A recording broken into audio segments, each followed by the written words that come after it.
याम्यहम् संस्कृतेन सदा वच्मि संस्कृताय च जीवनं संस्कृतान्मे स्थितं सर्वं संस्कृतस्य व्रते सदा संस्कृते मे दृढा भक्तिः हे संस्कृत नमोऽस्तुते अन्तरायतिमिरोपशान्तये शान्तपावनमचिन्त्य वैभवं तं नरं वपुषि कुञ्जरं मुखे मन्महे किमपि तुन्दिलं महः शरणं करवाणि शर्मदं ते चरणं वाणि चराचरोपजीव्यं करुणामसृणैः कटाक्षपातैः गुरुमामम्ब कृतार्थसार्थवाहम् वागर्थाविव सम्पृक्तौ वागर्थप्रतिपत्तये जगतः पितरौ वन्दे पार्वती परमेश्वरौ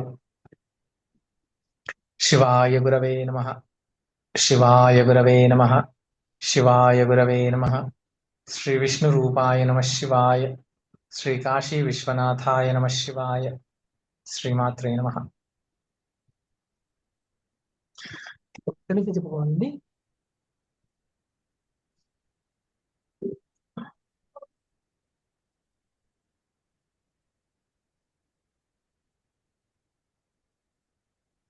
ఏ సరిగా ఎన్నో శ్లోకం అని చెప్తారండి కాస్త ఎవరైనా?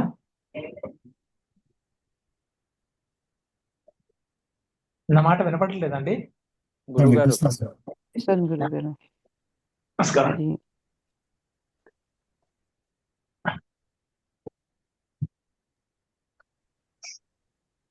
గురుగారు ఉత్పత్తి ప్రకరణం 21 శ్లోకాలు చూసాం గురుగారు.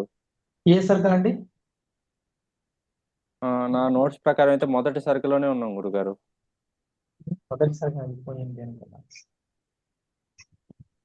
రెండవ సర్కిల్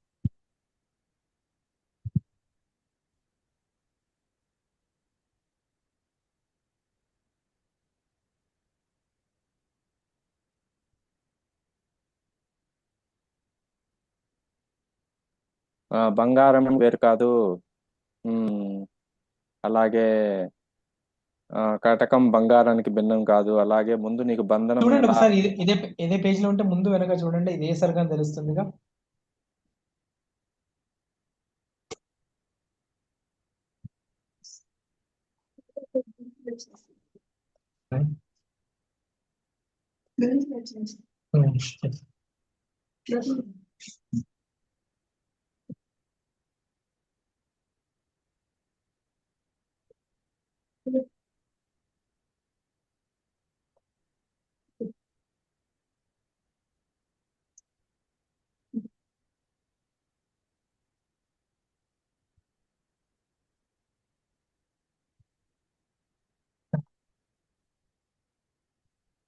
అందరూ మర్చిపోయినట్టున్నారు. ఎక్కడ దాకా లేదు గురుగారు, మొదటిసారికే గురుగారు. మొదటిసారిగా 22వ శ్లోకం నుంచి చెప్పాలి గురుగారు. సరే.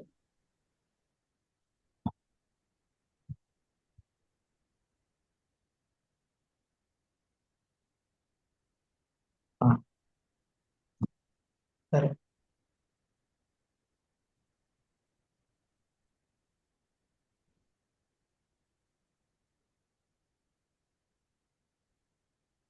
పూజంతం రామ రామేతి మధురం మధురాక్షరం ఆరుహ్య కవితాశాఖాం వందే వాల్మీకి కోకిలం శమాదినిలయం వందే వీతరాగిణం తపోనిధిం వేద వేదాంత తత్వజ్ఞం అమృతానంద సరస్వతి ద్రష్టుర్దృశ్యస్య సత్తాంగ బంధ ఇత్యవిధీయతే ద్రష్టా దృశ్యబలాద్ బద్ధో దృశ్యాభావే విముచ్యతే. ఇప్పుడు బంధం అంటే ఏంటి అంటే, ఎవరైతే ద్రష్ట ఉన్నాడో, ఇప్పుడు ఇక్కడ 3 ఉన్నాయి విషయాలు: ద్రష్ట, దృశ్యము, దృష్టి. 3 విషయాలు ఉన్నాయి. ఇప్పుడు ద్రష్ట దృశ్యము ఈ రెండింటి గురించి మనం మాట్లాడుతున్నాం. ద్రష్ట ఎలాంటి వాడు? ద్రష్ట చైతన్యం.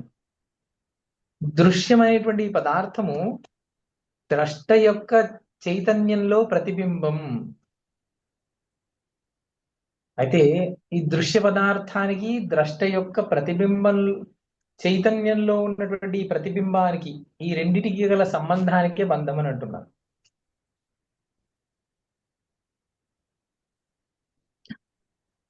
అయితే దృశ్య భావంలో ఎప్పుడైతే ఉండిపోతాడో జీవుడు అథవా ద్రష్ట, అప్పుడే అతను బంధుడు అని చెప్పబడుతున్నాడు.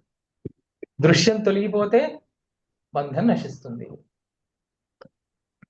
నేను మొదట బంధ స్వరూపాన్ని గురించి మీకు చెప్తాను అని చెప్పి తర్వాత మోక్ష స్వరూపాన్ని గురించి చెప్తాను అని చెప్పి ప్రతిజ్ఞ చేశారు కదా, దానికి తగ్గట్టుగానే ఇక్కడ చెప్తున్నారు. ఇది జాగ్రత్తగా పాటించండి. ఇక్కడ ఇక్కడ మూడు పదాలని వాడుతున్నారు. అంటే మూడు ఉన్నాయంటే మళ్ళీ మీరు ఆ, అద్వైతం అంటారు, మళ్ళీ మూడు అంటారు అంటే మూడు మూడు అవి మొదలు అసలు మనం ఎలా ఏ స్థితిలో ఉన్నామో బంధంలో ఉన్నాం కాబట్టి ఆ బంధ స్వరూపాన్ని మొదలు తెలుసుకుంటే మోక్ష స్థితిలో ఎలా ఉంటుందో చెప్పవచ్చు. ఇవి బంధ స్థితిలో ఎలా ఉంటున్నాడు అంటే మూడు ఉన్నాయని అనుకున్నాం. దాంట్లో ద్రష్ట ఒకడున్నాడు, చూసేవాడు, దృశ్యం చూడబడేది ఒకటి ఉన్నది, దృష్టి యాక్షన్ కి దృష్టి అని ఉంది. ఇప్పుడు ఎదురుగా ఉన్నటువంటి దృశ్య పదార్థం అంటే ప్రపంచం నిజంగా ఎక్కడుంది అంటే ద్రష్ట చైతన్యం. ఆ చైతన్యంలో ప్రతిబింబమే దృశ్యం. నిజంగా అద్దంలో ప్రతిబింబం లాంటిదే ఇది కూడా. అంటే ప్రతిబింబం ఉంది అంటే ఇప్పుడు అద్దం అనుకోండి, మళ్ళీ ఎదురుగా ఒక వస్తువు ఉంటేనే కదండి ప్రతిబింబం వస్తుంది. అద్దం ఒక వస్తువు, ఎదురుగా ఉన్న ఒక వస్తువు, ప్రతిబింబం ఒకటి ఉంది, రిఫ్లెక్షన్. ప్రతిబింబం అంటే రిఫ్లెక్షన్ ఎదురుగా ఉన్న వస్తువు బట్టే కదండి అద్దం వస్తుంది. అంటే అది అద్దం యొక్క ప్రాపర్టీని, అద్దం గురించి అద్దం లాగా ప్రతిబింబం అంటే ఎలా అంటే అద్దం లాగా చెప్తున్నాను అంతే. అంటే ఇంతకు ముందు నిర్ణయం చేసినట్టుగానే దృష్టాంత దార్శనిక భావం ఎంతవరకు అంతవరకే తీసుకోవాలి. దృష్టాంత దార్శనికాలకి అన్ని ధర్మాలు సమానంగా ఉండాలని నియమం లేదు. ఎందుకు? ఇంతకుముందే నిర్ణయం చేసేసాం. ఏ చైతన్యం గురించి అయితే మనం మాట్లాడబోతున్నామో ఆ చైతన్యానికి పోలిక అయినది ఈ ప్రపంచంలో లేనే లేదు. కానీ మనకు అర్థం అవ్వడానికి కొరకు మనకు ఎదురుగా ఉన్న వస్తువుల్ని వాటిని పట్టుకొని మనం పోలిక చెప్పుకుంటున్నాం. ఈ బేసిక్ రూల్ మనకు అర్థం అయిపోతే మిగతా విషయాలు ప్రశ్న ఉండదు. ఏమంటున్నాం ఇప్పుడు అంటే ద్రష్ట యొక్క అంటే చైతన్యంలో ప్రతిబింబము ఒకటి ఉన్నది, దృశ్యం ఉంది. ఈ రెండిటి యొక్క సంబంధాన్ని బంధము అంటున్నాము. నిజంగా ద్రష్ట బంధి కాదు. ద్రష్ట ఏమనుకుంటున్నాడు అంటే ప్రతిబింబిత చైతన్యంలో ప్రతిబింబితమైనదే అయినదే తాను అనుభవిస్తున్నాడు అని అనుకుంటున్నాడు. ప్రతిబింబాన్ని చూసి అద్దంలో ఉన్నటువంటి ఓ పండును చూసి నేను ఆహా ఎంత బాగుంది పండు అని చెప్పేసి దాన్ని ఆస్వాదించేటువంటి వాళ్ళు ఉంటారా అనే ప్రశ్న అప్పటి కాలంలో సరిపోయింది. ఇప్పుడైతే మనం అందరం కూడా అలాంటి వాళ్ళమే ఉన్నాం కదా. అంటే ఇలా ప్రశ్నించి మనమందరం ఇప్పుడు అయిపోయాం. ఇప్పుడు ఈ భావన నుంచి బయటకు పడడమే చాలా కష్టం. మనందరం ఫోన్లో ఓ మామిడి పండు బొమ్మను చూసామనుకోండి, దాన్ని చూసి ఎంత ఆస్వాదిస్తామో, ఎంత బాగుందో, భలే బాగుంది మామిడి పండు అని. ఎవరో ఇల్లు చూస్తాం ఫోటోలు, ఇప్పుడు ఆ ఫోటోలు చూడడం ఎంత బాగుందో ఇల్లు అనుకుంటున్నాం. ఎదురుగా లేనటువంటి వస్తువుని కూడా చూసి ఎంత బాగుందో అని ఆస్వాదిస్తున్నాం.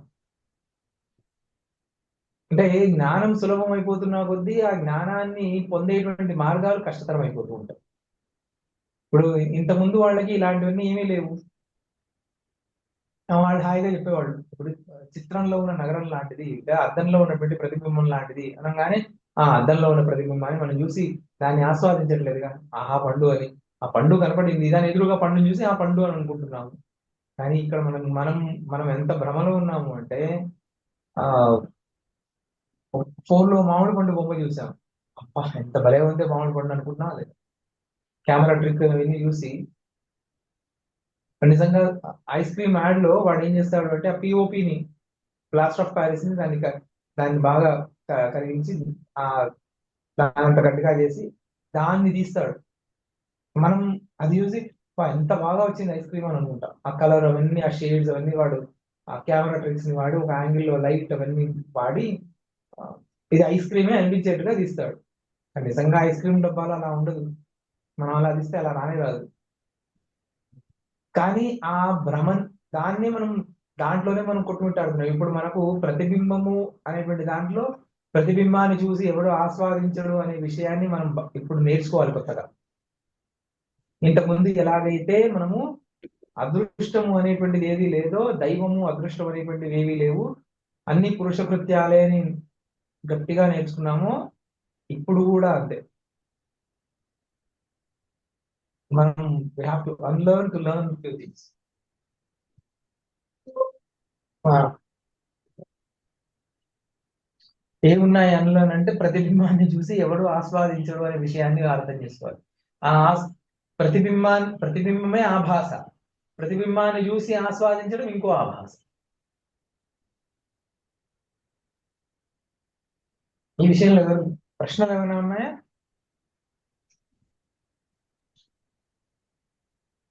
గురుగారు మరైతే కనిపించే ప్రపంచం అంతా కూడా భ్రమ అంటే మరి అది ఎలా? భ్రమ అనట్లేదు, ఇంకా భ్రమ వరకు వెళ్ళట్లేదండి. భ్రమ నిరూపిస్తాము, అప్పుడు నిరూపించినప్పుడు అప్పుడు సులభం అయిపోతుంది. భ్రమ ఇప్పుడు మొదటి దశలోనే ఇప్పుడు ఆ, అరుంధతి నక్షత్రాన్ని చూపించని వెంటనే ఆ చిన్నగా ఉన్న అరుంధతి నక్షత్రాన్ని చూపించలేము. అక్కడ దాకా గైడ్ చేయాలి కదా. మొదలు ఇప్పుడు ఏం చెప్తున్నాము అంటే ప్రతిబింబం చైతన్యంలో ప్రతిబింబించినటువంటి ఆ ప్రపంచాన్ని చూసి ఇది నాకు సంబంధించింది, ఇది నేను అనుభవించాల్సింది అని అనుకోవడమే బంధము అని చెప్తున్నా. ఆ సంబంధమే అనుభావి భావ సంబంధం అని అంటాం దాన్ని. అనుభవం ఉంది, అనుభావి ఉన్నా, వీళ్ళిద్దరికీ ఆ రెండింటి సంబంధమే బంధము అని అంటున్నాం. ఎందుకు? అనుభవించాల్సింది ఏమీ లేదు ఇక్కడ ఈ ప్రపంచంలో.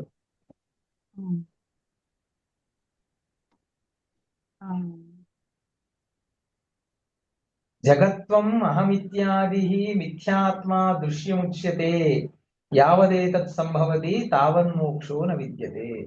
జగత్, త్వం, అహం ఇవన్నీ ఏవైతే ఉన్నాయో ఇవన్నీ కూడా మిథ్యాత్మ. ఈ దృశ్యం ఎలాంటి ఎదురుగా ఉన్నటువంటి ప్రపంచం అంతా కూడా మిథ్యా అని అంటున్నాం. ఇప్పుడు భ్రమ అనట్లేదండి. భ్రమ అంటే తాడు పైన చూడడం భ్రమ, అలాంటిది అని చెప్తున్నాం అనుకోండి ప్రపంచాన్ని. తర్వాత ముందు అదే వాడుతున్నాము. కానీ ఇప్పుడు ప్రస్తుతం ఎలా చెప్తున్నాము అంటే ఇది ఉంది అని చెప్పలేము, మిథ్యా అని అంటున్నాం. మిథ్యా అనే శబ్దానికి అర్థము ఆ నాస్తి చేన్న భాసేత అస్తి చేన్న ప్రతీయేత అని దానికి డెఫినేషన్. ఉంది అని చెప్పామనుకోండి అది నాశనం అవ్వకూడదు, లేదని చెప్పామని అనుకోండి కనపడకూడదు. కానీ కనిపిస్తున్న దాన్ని లేదు అని చెప్పలేము. అది ఉంది అని చెబుదామా అంటే ఇది ఎప్పటికీ ఉండదు. కాబట్టి ఎప్పటిదాకా ఈ జగత్తు, త్వం, అహం ఇత్యాది ప్రత్యయాలు ఎప్పటిదాకా ఉన్నాయో అప్పటిదాకా తావన్ మోక్షో న విద్యతే. అప్పటిదాకా ముక్తి. అంటే ఏమన్నా చెప్పండి. అక్షరమైన బ్రహ్మము వంటిది కాదు కాబట్టి ఇది మిథ్య అనని చెప్తున్నారు అంతేనా? ఇంకా బ్రహ్మ లక్షణం కూడా చెప్పట్లేదు, ఈ ప్రపంచం ఎలాంటిదో చెప్తున్నాం. అక్కడికి వెళదాం మనం, అక్కడి దాకా వెళ్దాం. ఇప్పుడు మొదలు బ్రహ్మం ఎలాంటిదో బ్రహ్మం ఎలాంటిదో, మోక్ష స్వరూపము, బ్రహ్మస్వరూపం అవన్నీ చూద్దాం. మొదలు ఈ జగత్ ఎలాంటిది, అసలు ప్రపంచం ఎలాంటిది అని చూద్దాం. ఇప్పుడు ఉత్పత్తి అనేటువంటిది ఇప్పుడు అందరి ప్రశ్న ఉందండి, మొట్టమొదలుగా ఉత్పత్తి ఎలా అయ్యింది అని. ఇప్పుడు తర్వాత ఈ జన్మ అంటే మాట్లాడుకుందాం, క్రితం జన్మల్లో చేసినటువంటి కృత్యాలు వాటి ఫలంగా ఇప్పుడు అనుభవిస్తున్నామని చెబుదాం. నేను ఏ జన్మలో ఏ ఆవునో ఏ బ్రాహ్మణ్ణో తన్నానో ఇవాళ నాకు కాలు నొప్పి వచ్చింది అని, ఆ జన్మలో నేను ఆవునో బ్రాహ్మణ్ణో ఎందుకు తన్నాల్సి వచ్చింది? అంతకు ముందు జన్మలో చేసినటువంటి ఏదో పాపం. అంతకుముందు అలా వెళ్తూ ఉంటే సరే మొట్టమొదటి జన్మలో నేను ఎందుకు తప్పు చేయాల్సి వచ్చింది? అప్పుడు నియతి ఒకటే ఉన్నది కదా అందరికీ.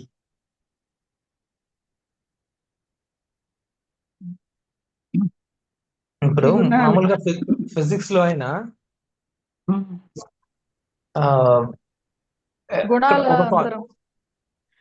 గుణాలు అవన్నీ కూడా తర్వాత, అవన్నీ దాని తర్వాత నెక్స్ట్ స్టేజ్. అది ఫస్ట్ స్టేజ్ లో ఆ గుణాన్ని నేను ఆశ్రయించడం కూడా సత్వగుణం ఎందుకు ఆశ్రయించలేదు? నేను విశుద్ధ సత్వాన్ని ఎందుకు ఆశ్రయించలేదు? విశుద్ధ సత్వాన్ని ఆశ్రయించకుండా ఉండేట్టుగా నన్ను ప్రేరేపించింది ఎవరు? అదే చైతన్యం నుంచి వచ్చిన చైతన్యం ప్రేరేపించింది అంటే తప్పైపోతుంది. అదే అలా అనకూడదు. కరెక్ట్. మనలో కలిగిన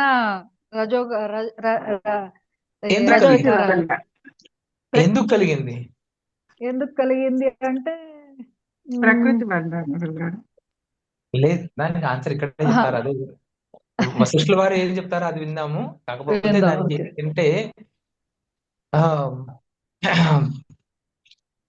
చైతన్యం ఆ, ఇప్పుడు ఇదొక ఉపాధి వచ్చిందండి.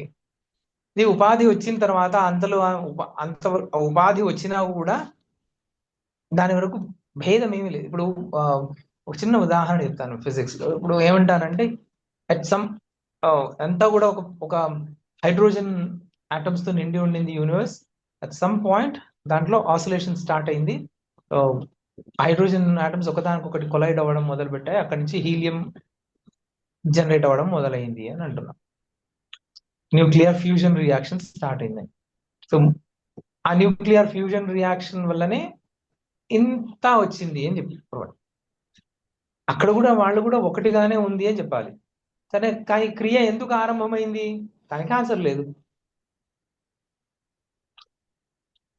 ఇప్పుడు ఎందుకు హైడ్రోజన్ ఆటమ్స్ కొలైడ్ అవ్వాల్సి వచ్చింది? అంతకు ముందు ఎంతకాలం వరకు అవి స్థిరంగా ఉన్నాయి, ఎంతో ఉండింటాయి కదా. అవును. They was no. ఇప్పుడు ఫిజిక్స్ లెక్కలోనే తీసుకుందాము. మీరంతా మొత్తం అంతా హైడ్రోజన్ అంటున్నాం, మేమంతా చైతన్యం అంటున్నాము. Hydrogen is not equal to చైతన్యం, అది వేరే విషయం. ఏదో ఒక్కటి నుంచే వచ్చింది అనే చెప్పాలి మొత్తం ఇంత కూడా. మ్యాథమెటిక్స్ తీసుకున్నా, నంబర్స్ ఏం తీసుకున్నా అంటే ఒకటి నుంచి అన్ని వచ్చాయనే చెప్పాలి. ఫస్ట్ జీరోని ఆర్యభట్టు చెప్పినట్టయితే ఆ, మన దాన్ని బట్టి చెప్పినట్టయితే పూర్ణమిదం పూర్ణాత్ పూర్ణముదచ్యతే పూర్ణస్య పూర్ణమాదాయ పూర్ణమేవావశిష్యతే అన్నట్టు మనం మనం జీరో నుంచి వచ్చిందంట. జీరో వీళ్ళు శూన్యం అన్నారు, అంటే నో వాల్యూ అని అన్నారు. కానీ ఆర్యభట్టుడు జీరోని కనుక్కోలేదు. మనం మన పిల్లలకి ఎన్ని అబద్ధాలు చెప్తున్నామో అసలు. ఈ మధ్య యాపిల్ వాళ్ళు కూడా ఏదో యాడ్ మొదలు పెట్టారు ఐపీఎల్ లో. ఆర్యభట్ట జీరో పట్టుకొని అన్ని చోట్లలో చూపిస్తూ ఉంటాడు అక్కడ యాపిల్ ప్రమోషన్.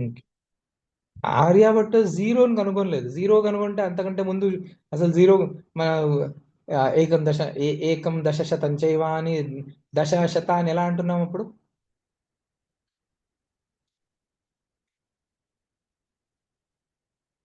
అసలు ఒకటి అని ఎలా మొదలు పెట్టాం మనం? ఇక్కడి నుంచి ఇక్కడికి ఒకటి అని మొదలు పెట్టామంటే టు స్టార్ట్ సమ్వేర్ జీరో కదా. అవును సార్. ఆర్యభట్ట ఆయన సొంతంగా చెప్పాడు నేను జీరో కనుగొనలేదు, కానీ అట్రిబ్యూషన్ అలా చేసేసారు. ఆర్యభట్ట కంటే ముందు ఇంకెవరు జీరో వాడలేదు. వేరు వేరు సివిలైజేషన్స్ లో వాళ్ళు వాడలేదు. ఇంగ్లాండ్ వాళ్ళకి ఆ సమయంలో అసలు ఆర్యభట్టుడు ఉన్న కాలంలో వాళ్ళు ఇంకా అడవుల్లో మాంసాన్ని కోసుకొని పచ్చిగా తినేవాళ్ళు. ఇంకా వాళ్ళ దగ్గర ఉంటే ఉండొచ్చు స్టోన్ ఏజ్, బ్రాంజ్ ఏజ్ అవన్నీ. అంటే వాళ్ళ దగ్గర ఉన్నవన్నీ ప్రపంచమంతా కూడా అలాగే ఉంది అని ఎలా నిరూపిస్తాం? ఇప్పటికీ స్టోన్ ఏజ్ లాంటి సిచ్యువేషన్స్ లో ఉంటున్నటువంటి ఎన్ని ట్రైబ్స్ ఉన్నాయి బయట ప్రపంచంతో సంబంధం లేకుండా. ఇప్పటికీ కూడా స్టోన్ ఏజ్ అయిపోయి వాళ్ళు బ్రాంజ్ ఏజ్, వాళ్ళు ఏదో మెటల్స్ తో ఆయుధాలు చేసుకుంటూ ఎవాల్వ్ అవుతున్నటువంటి ఎన్ని ఉన్నాయి జాతులు ఇంకా. వాళ్ళు అలా ఉండేవాళ్ళు ఆ సమయంలో, మనం అలా ఏమీ లేము. ఆర్యభట్ట జీరో కనుగొతే ఇంకా అసలు ప్రపంచం ఎవరు చెప్పారు? ఎక్కడో దగ్గర అంటే సరే, మొత్తాన్ని మళ్ళీ ప్రకృత మనసురామ. ఇప్పుడు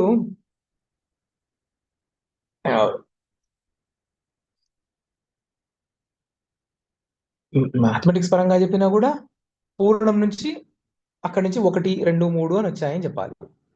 మనవాడు పూర్ణం అన్నారు, శూన్యం అనలేదు దాన్ని. సరే, ఇక్కడ కూడా అంతే. ఫిజిక్స్ కాన్సెప్ట్ తీసుకుంటే హైడ్రోజన్ మొత్తం అంతా హైడ్రోజన్ తోనే నిండింది, దాంట్లో చలనం వచ్చింది అన్నారు. ఎందుకు వచ్చింది చలనం? దానికి ఆన్సర్ ఎవరైనా చేస్తారా? అయితే ఆ చలనాన్ని కంట్రోల్ చేసింది ఎవరు?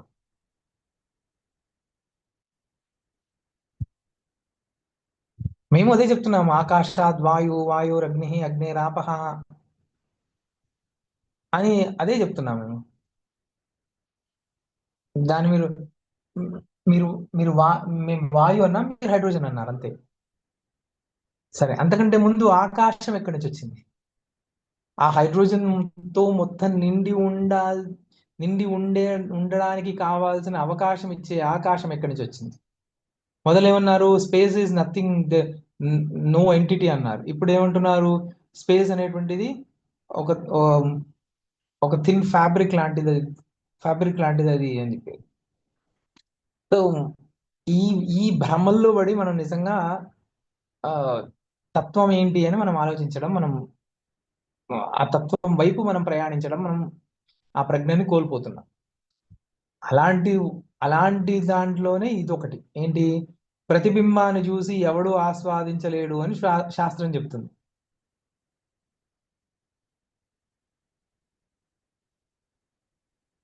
నా ప్రతిబింబేన సుఖమాపునోతి అని. ప్రతిబింబం వల్ల ఎవడు సుఖాన్ని పొందడు అని. కానీ ఇవాళ రోజున మనం ఫోన్లో చూసే కదా, ప్రతిబింబాన్ని చూసేగా మనం సుఖాన్ని పొందుతున్నాం. కాదంటారా? ఆ సుఖాన్ని పొందుతున్నాము అని అనుకొని ఆభాసని మాత్రమే పొందుతున్నాము అని అనుకోవాలి. అప్పుడు నేను ఎలా అలైన్ చేసుకోవాలి అంటే అంతే, అదే దాన్ని సమన్వయం అలా చేసుకోవాలి. సరే, ఎప్పటిదాకా జగత్, త్వం, అహం ఇత్యాది ప్రత్యయాలు ఉన్నాయో మిథ్యాత్మా దృశ్యముచ్యతే. అప్పటిదాకా ఈ మిథ్యాకల్పనతో ఉన్నటువంటి జగత్తే దృశ్యం అని చెప్పబడుతుంది. అలాంటి జగత్తు రూపమాయనంత వరకు, అంటే ప్రళయం వరకు ముక్తి లేదంటున్నారా అంటే లేదు. ద్రష్టవి నువ్వే కదా. నీకు అది లేకుండా ఉన్నట్టుగా అయిపోతే అయిపోయింది. ఇప్పుడు నేను ఒక చిన్న ఉదాహరణ చెప్తాను. మా నాన్న పొలంలో పనిచేసే ఇంకొకతను కలిసి ఒకసారి సత్య హరిశ్చంద్ర కన్నడ సినిమాకి వెళ్ళానంట. సినిమాలో కూర్చొని మా నాన్న కుర్చీ మీద కూర్చున్నారు, ఇతను అక్కడ కింద ఇసుక దాంట్లో కూర్చున్నాడు. అతనికి ఎటువైపు చూడాలి సినిమా అని తెలియలేదు.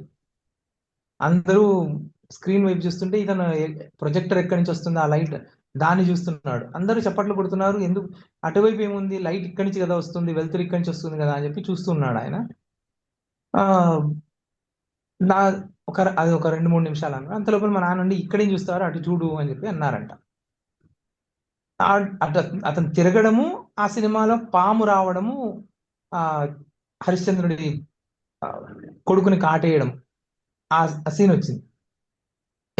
వీటి అటు తిరగగానే పాము చూసి పాము పాము పాము అనగానే థియేటర్లో ఉన్న వాళ్ళందరూ లేచి పారిపోయారంట.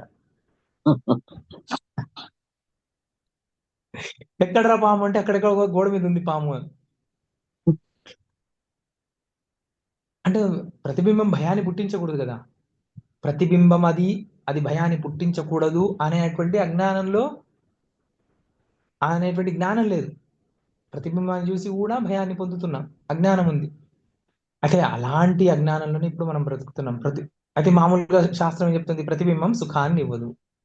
ఇవాళ కొద్దిగా ఈ విషయం పట్లనే ఎక్కువ, ఎందుకంటే ముందు చెప్పాల్సిన విషయాల్లో ఇది చాలా బేసిక్ విషయం. మళ్ళీ ఇదే దృష్టాంతాన్ని చెప్తూ ఉంటారు. ప్రతిబింబం సుఖాన్ని ఇవ్వదు. కానీ ఇవాళ మనం అందరం అదే స్థాయిలో ఉన్నాం. క్రితం నెలలో మనం మాట్లాడుకున్నప్పుడు అదృష్టం అనే విషయాన్ని మనం ఇప్పుడు సుమారుగా ఇక్కడ ఎవరైతే ఈ పాఠాన్ని విన్నారో వాళ్ళందరూ కూడా అదృష్టం అనేటువంటి విషయాన్ని మర్చిపోయినట్టున్నారు. అంత చెప్పుకున్నామా లేదా ఇంకొద్దిగా చెప్పుకోవాలంటారా? లేదు గురువు గారు, చాలా ప్రాక్టికల్ గా కూడా మర్చిపోయావు నిజం చెప్పాలంటే.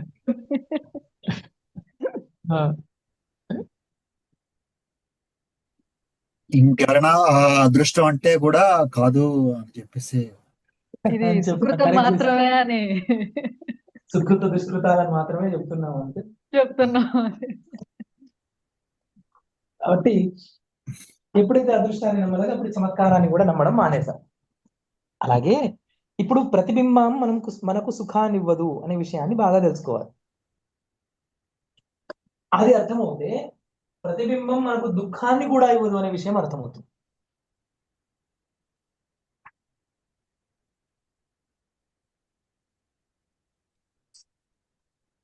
ప్రతిబింబం సుఖాన్ని ఇస్తుంది అని అనుకున్నాం అనుకోండి, సుఖాన్ని అనుభవించే స్థాయిలో ఉన్నాం. అందుకోసం చెప్తాను, మళ్ళీ మళ్ళీ మళ్ళీ మళ్ళీ చెప్తాను అంతే. ఎదురుగా ఎదురుగా వస్తూ ఉంది ఏంటది, ఎక్కడో ప్రకృతి ప్రకృతిని ఆస్వాదించడానికి ఏదో వాటర్ ఫాలో లేదో ఏదో రిసార్టో ఎక్కడికో వెళ్ళాం. ఆ నీళ్లు అవన్నీ బాగున్నాయి, కళ్ళకు బాగానే కనిపిస్తున్నాయి. కానీ ఐఫోన్లో దాంట్లో ఏదో ఎఫెక్ట్స్ తో పెట్టి తీసి చూడగానే ఫోటో చూడ ఎంత బాగా వచ్చిందో, ఓహో చాలా బాగా వచ్చింది అని ఫోటో చూస్తున్నా. ఎదురుగా ఉన్న వస్తువుని చూడకుండా ఈ ప్రతిబింబాన్ని చూసి, ఎదురుగా ఉన్నటువంటి దానికంటే ప్రతిబింబాన్ని చూసి ఎక్కువ సుఖపడుతున్నాం మనం. సుఖం అనుభవిస్తున్నట్టుగా భ్రమపడుతున్నాం. ఇది కరెక్ట్.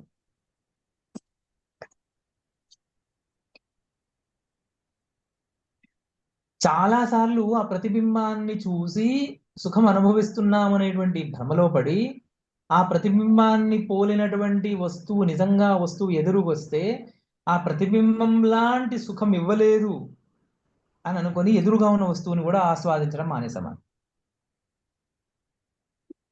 టీవీ యాడ్ లో చూపిస్తాడు, పిజ్జా ఇలా ఇలా అదిస్తుంటే అలా చీజ్ ఇలా పైకి వస్తుందని చెప్పి చూపిస్తాడు. నిజంగా వాడేం చీజ్ ఏం వేయడు అక్కడ, లాటెక్స్ వేస్తాడు దాన్ని. రబ్బర్ న్యాచురల్ లాటెక్స్ ఉంటుంది కదా, అది వేస్తాడు. అది సాగుతుంది. ఫోటో చూడడానికి వీడియో చూడడానికి బాగా అనిపిస్తుంది. ఇప్పుడు అలా లాటెక్స్ వేసి పిజ్జా ఇస్తే మనం తింటామా ఏంటి? చీజ్ వేసిస్తే తింటా. ఆ చీజ్ అలా చూస్తే ఏంటది అడ్వర్టైజ్మెంట్ లో చూపించినట్టు సాగట్లేదే, బాగాలేదు ఇది అని.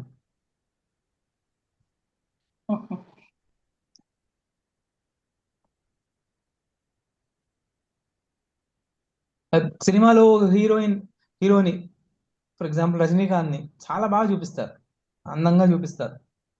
బయట అంత అందంగా ఉంటాడు, ఇతను రజనీకాంత్ కాదు అంట.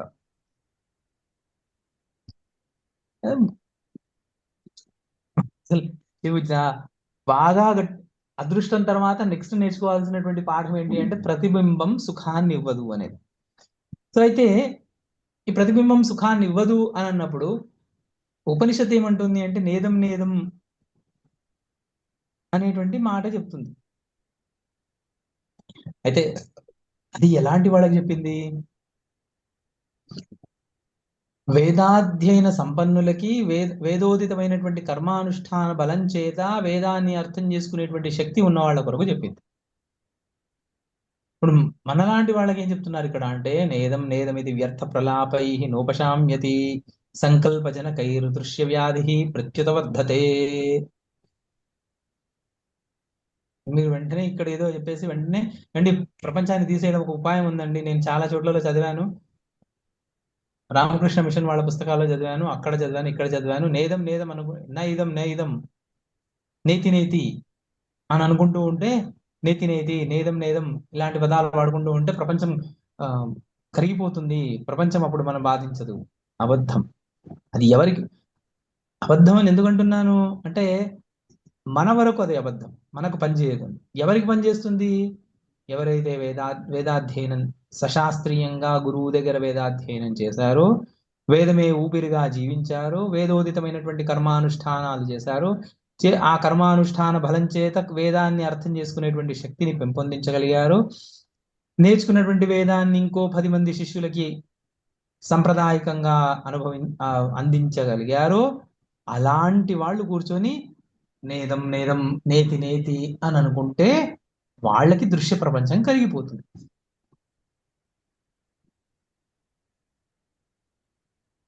మనలాంటి వాళ్ళకి ఏమవుతుంది? అందుకే అంటే వేదం ఎందుకు అందరికీ పనికిరాదండి, అందరు ఎందుకు అధ్యయనం చేయకూడదు అంటే, ఉపనిషత్తులు ఎందుకు అందరూ అధ్యయనం చేయకూడదు? ఉపనిషత్తులో ఉన్నటువంటి మాటలు నిజమే, ఎవరికి ఎవరికో వాళ్ళకి. మిగతా అందరికీ ఒకటే మెథడ్ పనిచేయదు కదా.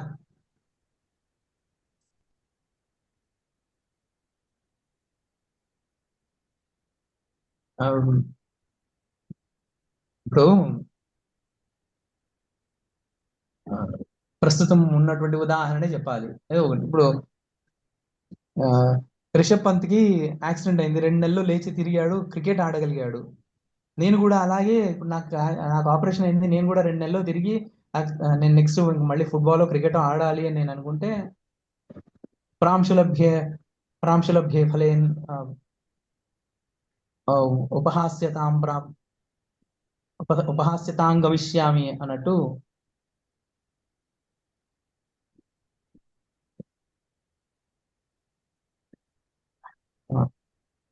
మందః కవియశః ప్రార్థి గమిష్యామి ఉపహాస్యతాం ప్రాంశులభ్యేన ఉద్బాహురివ వామనః అన్నట్టు పొట్టివాడు చేతులెత్తి ఆ పొడుగడివాడి చేత మాత్రమే అందుకోబడినటువంటి పళ్ళని పొడుగైనటువంటి వాడిలాగా వీడు కూడా చేతులెత్తి నేను అందుకోవాలి అని అనుకుంటే అందరూ చూసి ఎలా వాడిని ఎక్కిరిస్తారో అలా నన్ను చూసి ఎక్కిరిస్తారు. రిషబ్ పంత్ ఏంటి నువ్వేంటి, వాడెంత కష్టపడ్డాడు తర్వాత నువ్వు వాడు ఒకటేనా అని చెప్పేసి నన్ను ఎక్కిరిస్తారు. అలాగే ఉపనిషత్తు ఉన్నాయి నిజమే, దానివల్ల లబ్ధి పొందిన వాళ్ళు చాలా మంది ఉన్నారు. మనకెందుకు ఉపయోగించవు అంటే మనం ఆ సంప్రదాయంలో లేము కాబట్టి. సో ఇవి అప్పుడు అలాంటివి మనకేమైపోతాయి, అవి ప్రయోజన రహితమైనటువంటి వ్యర్థ ప్రలాపాలు అయిపోతాయి.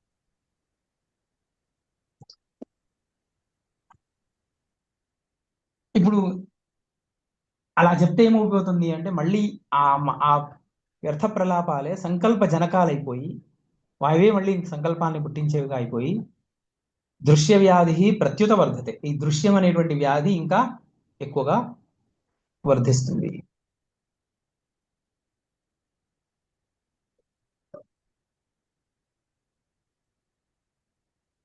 నచ తర్కభర క్షోదైః న తీర్థ నియమాదిభిః సతో దృశ్యస్య జగతో యస్మాదేతి విచారకాః. ఎక్కడో కూర్చొని తర్కాన్ని చేసినంత మాత్రం చేత, తీర్థయాత్రల్ని సేవించినంత మాత్రం చేత సత్యంలాగా కనిపిస్తున్నటువంటి ఈ జగత్తు దృశ్యము కరిగిపోదు.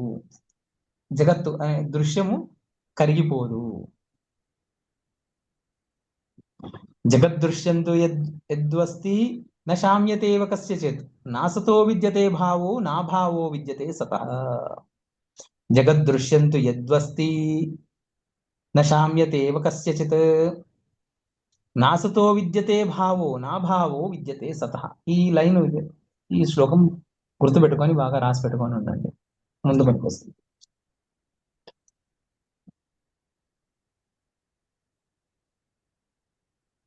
ఇంతకుముందు చెప్పినట్టుగానే ఒకవేళ ఈ జగత్తు వాస్తవంగా ఉంటే ఇది ఎప్పటికీ కరిగిపోదు, క్షీణించదు.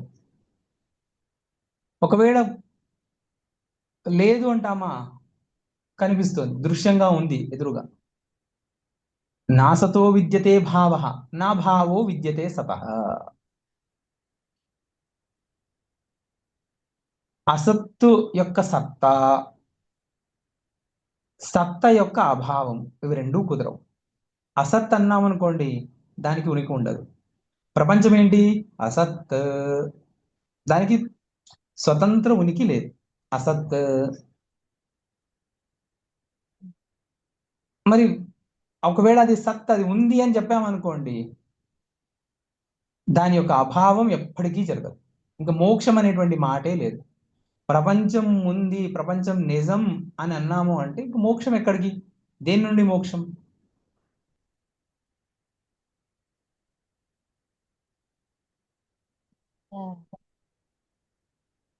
దేని నుండి మోక్షం?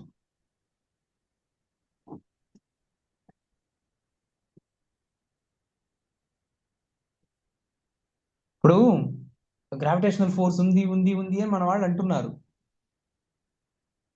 అది లేదు అని ఇప్పుడు ఇవాళ కదా గ్రావిటేషనల్ ఫోర్స్ అని ఒక ప్రత్యేకంగా ఏ ఫోర్సు లేదు అని చెప్పి ఇవాళ మాట్లాడుతున్నారు. ఒకవేళ గ్రావిటేషనల్ ఫోర్స్ నిజంగా ఉండి ఉంటే 60s 70s నుంచే రాకెట్స్ పంపించగలిగే వాళ్ళ?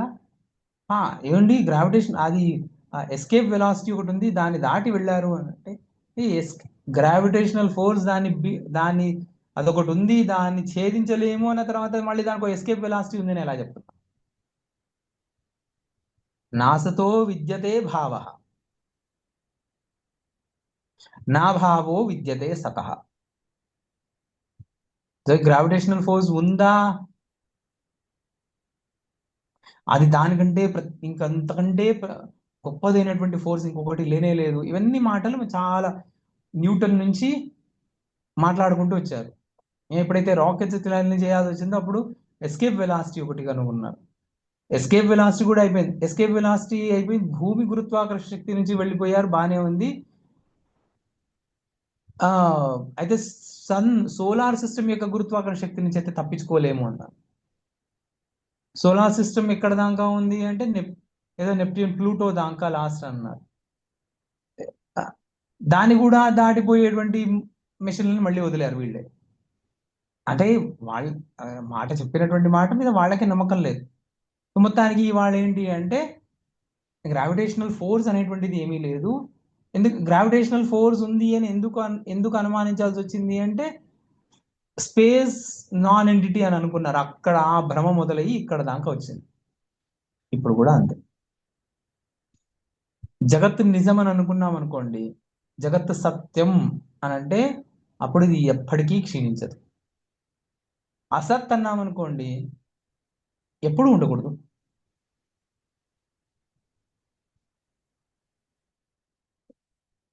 ఇందుగలడందు లేడని అని పోతన గారు చెప్పారు కదా, ఎందెందు వెతికినా అని ఉంది కదా. ఆ ఒక్క శ్లోకాన్ని అర్థం చేసుకుంటే సంపూర్ణంగా అర్థమైపోతుంది, తేట తెల్లమైపోతుంది ఎవరికైనా. ఏం శ్రీహరి ఎక్కడున్నాడు అంటే ఎక్కడున్నాడు, ఎక్కడ లేడు అని ఎక్కడ చెప్తాం? అంటే ఆయన కంటే భిన్నంగా ఇంకోటి ఏది లేదు అనే కదా. ఇప్పుడు ఎదురుగా ఉన్న గోడలో స్తంభంలో ఉన్నాడా అంటే ఆ స్తంభం తయారు చేయడానికి కావాల్సినటువంటి కలుపులో కూడా ఉన్నాడు ఆయన. కలుపు తునకలో కూడా ఉన్నాడు. ఆ తునక యొక్క దాన్ని ఇంకా ఏమన్నా మైక్రోగా దాన్ని డైసెక్ట్ చేయగలిగితే దాంట్లో కూడా ఉన్నాడు. అణోరణీయాన్ మహతో మహీయా అని చెప్పినట్టు.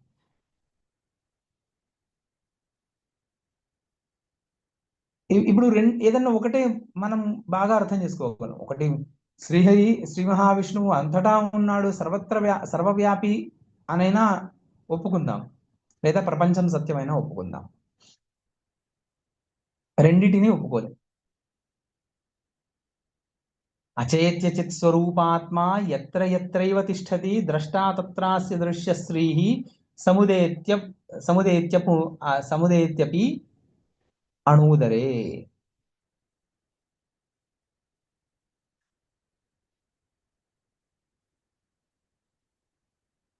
అదే మాట ఇక్కడ చెప్తున్నారు. అచేత్య చిత్ స్వరూపాత్మ ఎత్ర ఎత్రైవ తిష్టతి ద్రష్టా తత్ర తత్రాస్య దృశ్యశ్రీ సముదేతి అపి అణూదరే. మీరు ఎక్కడ చూస్తున్నారు? అణు ఉదరంలో చూస్తే అక్కడ కూడా దృశ్యశ్రీ కనపడుతూనే ఉంది, అక్కడ కూడా ఉంది. అణు ఉదరంలో చూస్తే న్యూక్లియస్ లో కూడా ఉంది. అక్కడ దాకా మనం వెళ్ళి ఛేదించి ఓహో ఇక్కడ ప్రోటాన్స్ ఉన్నాయి, న్యూట్రాన్స్ ఉన్నాయి, ఇది ఎలక్ట్రాన్స్ ఉన్నాయి, ఇది ఆటమ్, ఇది ఆటమ్ మోడల్ ఇలా ఉంటుంది, అది ఇది అని చెప్పి మనం చదువుకుంటూ వస్తున్నాం. అంత చిన్నగా ఉన్నటువంటి అణువు నుంచి బయటికి కనిపిస్తున్నటువంటి బృహత్ విశాలంగా ఉన్నటువంటి ప్రపంచం అన్నిటి వరకు దృశ్యంగా చూస్తున్నాం. అయితే ఈ దృశ్యము ద్రష్ట ఇందే ప్రవిలాపనం అవ్వాలి. ద్రష్ట తనకంటే భిన్నంగా ఇంకో దృశ్యం ఉంది అని అనుకోవడానికి లేదు. ఎందుకు చూడగలుగుతున్నాడు? తానున్నాడు కాబట్టి, తన సత్తా మీదే ఆధారపడి ఇంత దృశ్య ప్రపంచం ఉంది అని తెలుసుకోలేకపోతున్నాడు కాబట్టి ఇంత భిన్నంగా ఇవన్నీ కనిపిస్తూ ఉన్నాయి. తస్మాదస్తి జగద్దృశ్యం తత్ ప్రమృష్టం ఇదం మయా త్యక్తం తపోధ్యాన జపైరితి కాంజిక తృప్తివత్. తస్మాదస్తి జగద్దృశ్యం తత్ ప్రమృష్టం ఇదం మయా త్యక్తం తపోధ్యాన జపైరితి కాంజిక తృప్తివత్.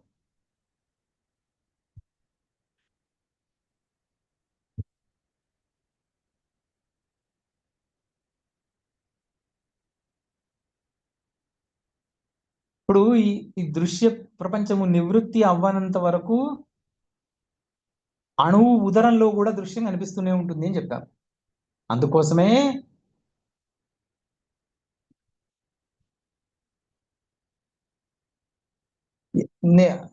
సురాపానం వల్ల తృప్తులవుతాము అని అనుకునేటువంటి భ్రమ నుంచి బయటపడినట్టుగా దృశ్య జగత్తుకి అస్తిత్వం ఉన్నటువంటి భ్రమని తపోధ్యాన జపాది సాధనాల వల్ల చిత్తశుద్ధిని సంపాదించి నేను వదిలిపెట్టాను. ఇప్పుడు నాకు దృశ్య ప్రపంచం యొక్క మచ్చ కూడా కనబడట్లేదు, దృశ్యం యొక్క మచ్చ కూడా కనబడట్లేదు. యది రామా జగద్దృశ్యం అస్తి తత్ ప్రతిబింబతి పరమాణుదరేప్యస్మింశ్చిత్ ఆదర్శే తథైవ హి.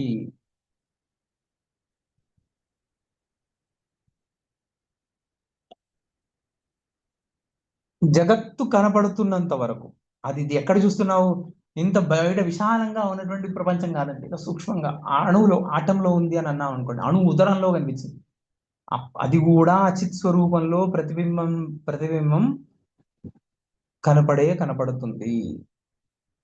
అంటే ఇంత కూడా అణు ఉదరంలో కూడా దృశ్యాన్ని చూడకూడదు. అణు ఉదరం కూడా, న్యూక్లియస్ కూడా, ఆటంలో ఉన్నటువంటి న్యూక్లియస్ కూడా మనకు దానికి విడిగా సత్తా ఉంది అని మనం అనుకోవడానికి లేదు.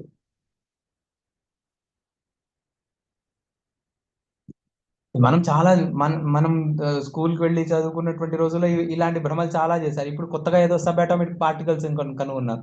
ఎందుకు? ఈ కేవలం అటామిక్ పార్టికల్స్ వల్ల మాత్రమే ఈ ప్రపంచం యొక్క ఉత్పత్తి స్థితి లయాల్ని చెప్పడం కుదరట్లేదు. కాబట్టి సబ్ అటామిక్ పార్టికల్స్ ఇప్పుడు వాటి ప్రాపర్టీస్ ఎవరైనా దాన్ని ఏమైనా కనుగొన్నారా అంటే లేదు, అన్ని థియరీలోనే ఉన్నాయి. సబ్ అటామిక్ పార్టికల్స్ ఎవరైనా చూసాడా? లేదండి, చూడలేదు, ఎవరు చూడలేదు. ఎక్కడున్నాయి? కేవలం పేపర్ మీద మాత్రమే ఉన్నాయి. చూసాడా అంటే కళ్ళతో చూడక అవసరం లేదు, ఏదో యంత్రోపకరణాల వల్ల కూడా చూసుండొచ్చు కదా. చూసాడా? లేదు. అవి ఉన్నాయి అని ఊహించారు. ఎందుకు? కేవలం ఇవి మాత్రమే ఉన్నాయి అంటే లెక్కలు తప్పుతున్నాయి కాబట్టి.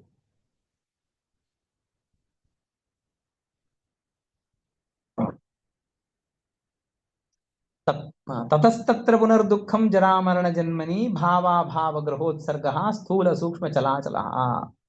ఈ ప్రతిబింబాన్ని చూడడం వల్లనే చిత్ స్వరూపమైనటువంటి ఆత్మకు మాటి మాటికి ఉపాధులు వాటి ద్వారా జరామరణ దుఃఖాలు ఇవన్నీ వస్తున్నాయి. జాగ్రత్త స్వప్న సుషుప్తి అవస్థలు కూడా, స్థూల సూక్ష్మ చలాచలాలు ఇవన్నీ కూడా భావ అభావ గ్రహ ఉత్సర్గాదులు, స్థూల సూక్ష్మ చలాచలాదులు ఇవన్నీ కూడా మళ్ళీ ఆత్మకు వచ్చాయని చెప్పడానికి లేదు. ప్రతిబింబాన్ని చూసి ప్రతిబింబం దృశ్యము దానికి సత్తా ఉంది అని అనుకోవడం వల్లనే మళ్ళీ మళ్ళీ మళ్ళీ మళ్ళీ ఉపాధులు వస్తున్నాయి. ఇప్పుడు మళ్ళీ మనం మొదట వేసుకున్నటువంటి ప్రశ్నకి ముందే వశిష్ఠుల వారే చెప్తారా? ఇదం ప్రమార్జితం దృశ్యం మయా చ అత్ర అహమాస్థితః ఏతదేవాక్షయం బీజం సమాధౌ సంస్మృతి స్మృతే సతిత్వస్మిన్ కుతో దృశ్యే నిర్వికల్ప సమాధితా సమాధౌ చేతనత్వం తు తుర్యం చాపి ఉపపద్యతే. ఇదం ప్రమార్జితం దృశ్యం మయా చ అత్రాహమాస్థితః ఏతదేవాక్షయం బీజం సమాధౌ సంస్మృతి స్మృతేః.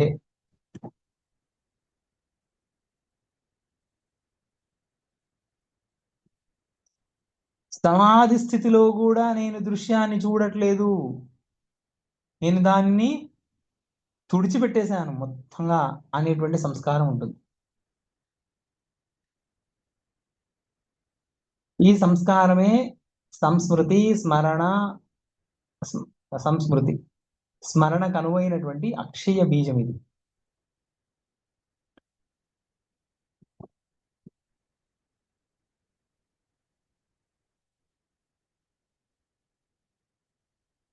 ఒకవేళ సమాధిలో ఇలాంటి ప్రవృత్తి నిలిచి ఉన్నా కూడా మళ్ళీ మళ్ళీ జన్మలు వస్తూనే ఉంటాయి.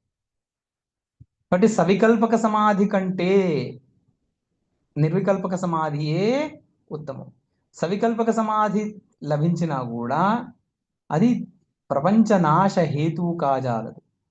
నిర్వికల్పక సమాధి మాత్రమే చైతన్య రూపము. కాబట్టి నిర్వికల్ప సమాధి అని దృశ్యం ప్రపంచం ఉంటే నిర్వికల్ప సమాధి ఎట్లా సిద్ధిస్తుంది? ఇప్పుడు ఏదో అంటే అనుకున్నాము, అనుకున్నంత మాత్రం చేత దృశ్యం కరిగిపోయింది. ఒక్క క్షణం అండి, నేను చెప్తాను. అనుకున్నాము, అనుకున్నంత మాత్రం చేత దృశ్యం కరిగిపోయింది అని ఇంకా దాని గురించి ఆలోచన లేదు అని చెప్పి నిర్వికల్పక సమాధి సిద్ధించింది అని అంటే ప్రపంచం ఉంది కదా. నీవు అనుకున్నంత మాత్రం చేత ప్రపంచం నాశనం అయిపోయిందా ఏంటి? మరి ఆ నిర్వికల్ప సమాధి అనేటువంటిది ఎలా కుదురుతుంది చెప్పండి? గురుగారు సవికల్ప సమాధి అది ఒక్కసారి ఆ రెండు అర్థం తేడా ఏంటో వివరిస్తారా? సవికల్పక సమాధి అంటే వికల్పం ఉన్నటువంటి వికల్ప సహితమైనటువంటి సమాధి. ఏంటది?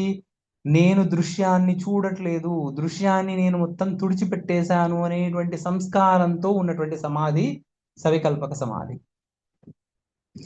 ఆ సంస్కారము స్మృతి కూడా లేనటువంటి సమాధికి నిర్వికల్పక సమాధి అంటే.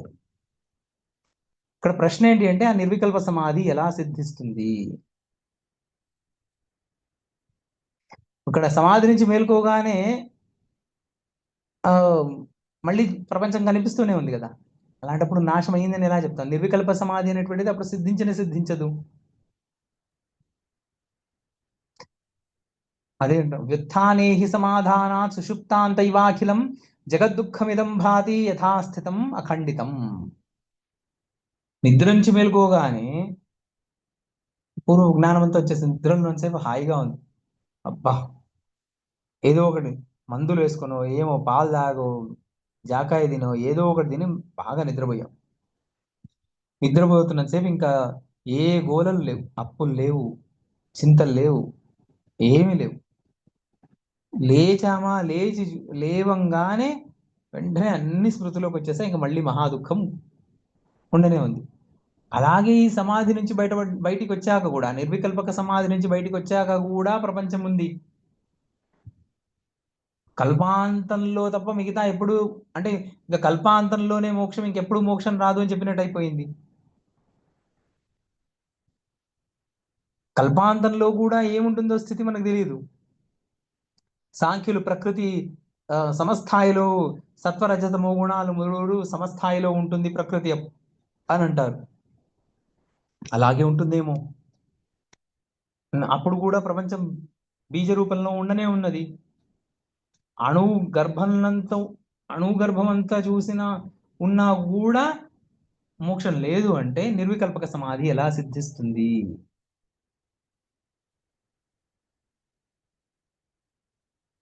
ప్రాప్తం భవతి హే రామ తత్కిన్నామ సమాధిభిః భూయో అనర్థ నిపాతేః క్షణసామ్యేః కిం సుఖం. ఓ క్షణకాలం పాటు నిర్వికల్పక సమాధి సిద్ధించింది అనుకున్నా, దానివల్ల ఉపయోగం ఏంటి? ఇది కూడా క్షణిక సుఖాన్ని ఇస్తుంది. ఓ క్షణం పాటు అహం కేవలోహం అహమేవ కేవల అని అనుకున్నాం, బానే ఉంది. కళ్ళు తెరవంగా ఆ సమాధి నుంచి బయటికి రాగానే మళ్ళీ ప్రపంచం అంతా యథాతథంగా అలాగే కనపడింది. కేవల ఏముంది? ఎదురుగా అన్ని కనిపిస్తున్నాయి. ఏ వస్తువులు అయితే ఏవైతే వద్దనుకున్నామో అన్ని కనిపిస్తున్నాయి ఎదురుగానే. దానివల్ల సుఖం ఏంటి రామా? యది వాపి సమాధానే నిర్వికల్పే స్థితం వ్రజేత్ తదక్షయ సుషుప్తాభం తన్మన్యేతామలం పదం ప్రాప్యతే సతి దృశ్యేస్మిన్ నచ కిం నామ కేనచిత్ యత్ర యత్ర కిలాయాతి చిత్తతాస్య జగద్భ్రమః.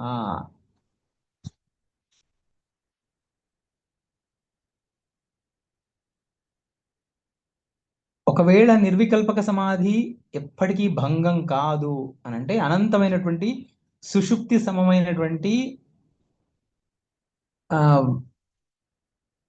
అక్షయ సుషుప్తాభం తన్మన్యేతాం అలంపదం, అదే అలంపదం అనుకోవచ్చు కదా, అదే చివరి, అదే కైవల్యం అనుకోవచ్చు కదా. కానీ ప్రాప్యతే సతి దృశ్యేస్మిన్ నచ కిన్నామ కేనచిత్ యత్ర యత్ర కిలాయాతి చిత్తతా అస్య జగద్భ్రమః.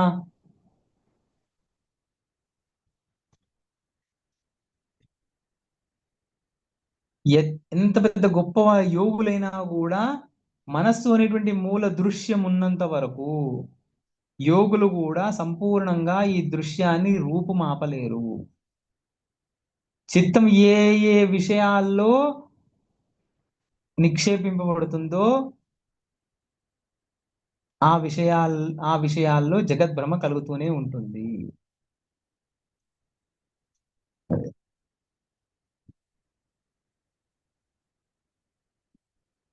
దీనికి సమాధానం ఏంటండి? ఇంత బాగా చెప్పేశారు, నిర్వికల్పక సమాధి సిద్ధిస్తే ఇంకా నాకు మోక్షమే అని. కానీ నిర్వికల్పక సమాధి యోగులు కూడా సంపాదించలేరు అని. మరి యోగులు కూడా చేయలేకపోతే మనకేం వస్తుందండి? అంటే దానికి సమాధానం పై శ్లోకాల్లో చెబుతున్నారు వశిష్ఠుల వారు.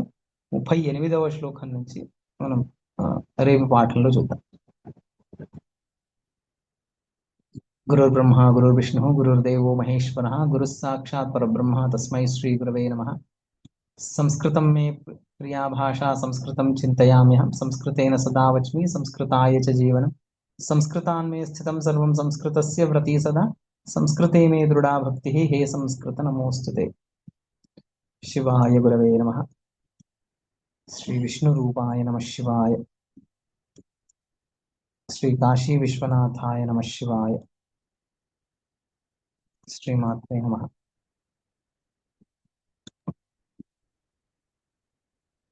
ధన్యవాదాలు గురుగారు. ధన్యవాదాలు గురుగారు. నమస్కారం అండి. నమస్కారం గురుగారు. నమస్కారం. ధన్యవాదాలు. నమస్కారం.